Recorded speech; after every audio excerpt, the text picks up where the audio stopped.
And we've also had Mr. Doug Everett, who's running for re-election in District 1 as Public Service Commissioner. And he is being challenged by Mr. John Monds. Welcome to the show, John. Thank you, Herman. Glad to be here. I'm glad to have you on.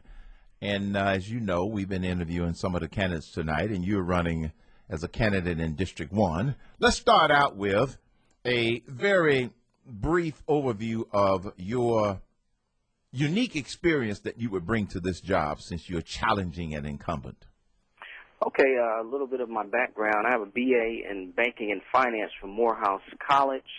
I've heard of that school. You have? Yes, I have. I thought so. I've been very active in the local community. I'm from Cairo, Georgia. I've been living down there with my family. Cairo? December 99. Really? I've been to Cairo. Yeah. Wait a minute. I remember when you came down. Yeah, I was about to say, you know, some people say Cairo, some people say Cairo. How did the natives pronounce it? Cairo, like the syrup. Because they used to make the syrup there, didn't they? That's correct. I got you. Go ahead, John. And like I said, I've been very active in my local community with the Grady County Planning Commission, Habitat for Humanity Board, NAACP branch president. And I'd just like to take some of that service and leadership I provided on the local level. I want to take it to a higher level. Where do you live now? In Cairo. Oh, you live in Cairo now. Okay. Absolutely. You have to live in the district. Yes. District 1 is the pretty much the southern half of Georgia. And right. You have to be a resident of the district in order to run for office. Some of the key issues that the PSC is going to face over the next 6 years, and I learned tonight that it is a 6-year elected office, they're going to have to deal with nuclear energy in the state. They're going to deal with coal-fired energy in the state. Give us your perspective on those two sources of energy. Well, first of all, I think, and my philosophy is that you should approach markets as markets. You ought to take the politics out of a lot of the decision-making and use economic common sense. And I think all producers and players in the energy markets should be looked at. You know, we can't zero in and say we're only going to do this thing or that thing. I think we ought to give as much leeway as we can to those who offer energy from whatever source it may be. And if it's going to be nuclear, so be it. I think the market ought to decide. I think consumers ought to have choices, and also producers ought to be available to produce energy. So you don't believe that the government should tell the consumers that they should or should not have nuclear, should or should not have more coal-fired plants? It should be based upon what the public wants. Right. I think government should play a minimum role when you talk about dealing with markets. You know, if you look at some of the authors like Henry Hazlitt, part of the Austrian School of Economics, a lot of times when governments get involved in things, there's all kind of unintended consequences that come from their good intentions. So, yes, I think consumers should be the main players along with the producers in deciding what is the future of energy in Georgia. Since you are a challenger for District 1, do you view Georgia's energy landscape or Georgia's energy footprint as current, ahead of the curve, or behind the curve? Well, there's a mix. Like my opponent was saying, right now we're predominantly in the coal side of the energy producing business, and what needs to be decided in the future is what's going to be the role of renewables. And when you look at the cost structures, we have to get away from various subsidy programs, and which kind of skews the market. Some say, well, renewables aren't very cost efficient. Well, it's hard to say when you don't have a true free market, right, where you can compare apples to apples and oranges to oranges. So I say we're going to need a lot of energy because the state is growing so fast. So we need to have somebody in that position that says, hey, we need to look at this economically. We need to remove barriers from those who want to produce. We need to allow entrepreneurs to get in there, have innovations and technologies, that'll take us into the future. some people are impacted by the belief or the disbelief about the nature of and the size of global warming.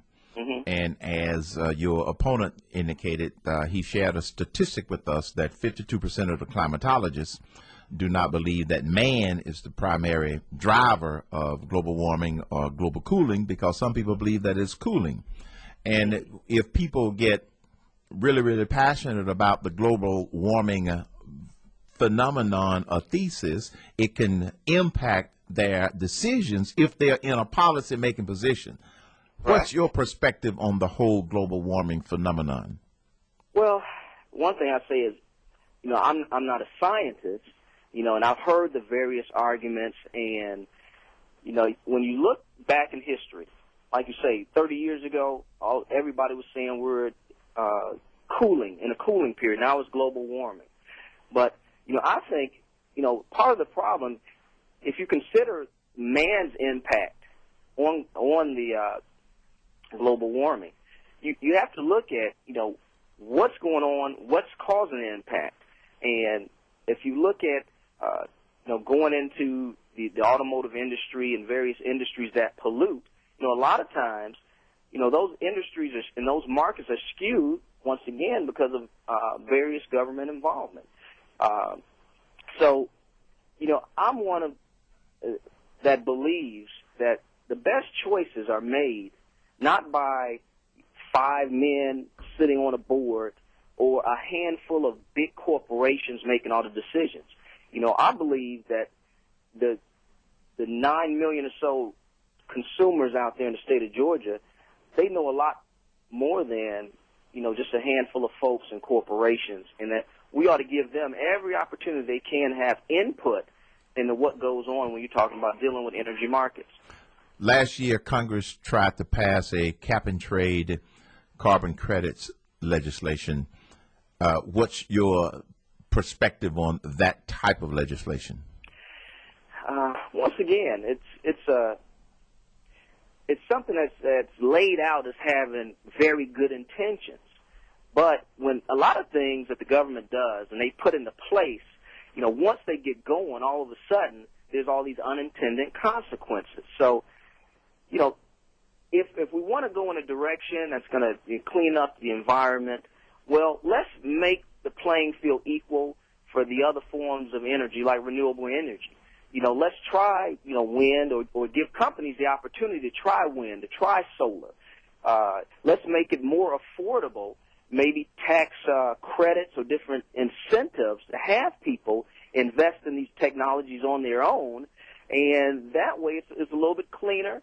And it may not solve the problem, but it'll reduce the demand that we need from the other sources, such as nuclear or the coal plants. So subsidizing any one source is not a silver bullet. Absolutely. Once again, when you get in and start subsidizing one industry over another industry, it skews the market. And, it throws things off kilter. And, when that happens, you have situations. That's what happened in the whole financial mess. You have the government's involvement, and they skewed the market in household mortgages and finances, and now we have a debacle. Now, you've got about 30 seconds to tell us why the citizens ought to vote for John Monds for District 1. Okay. I just jumped right into it. John Monds is the candidate who is the consumer advocate. And I think the best way that consumers can be protected is to be given choices.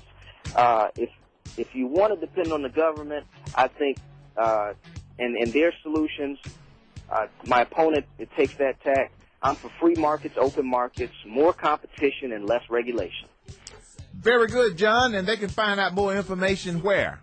At mondsforpsc.com. That's MONDSFORPSC.com. John, thank you for being on, and good luck in the race, my friend. Thank you, Mr. Cain. Thank you.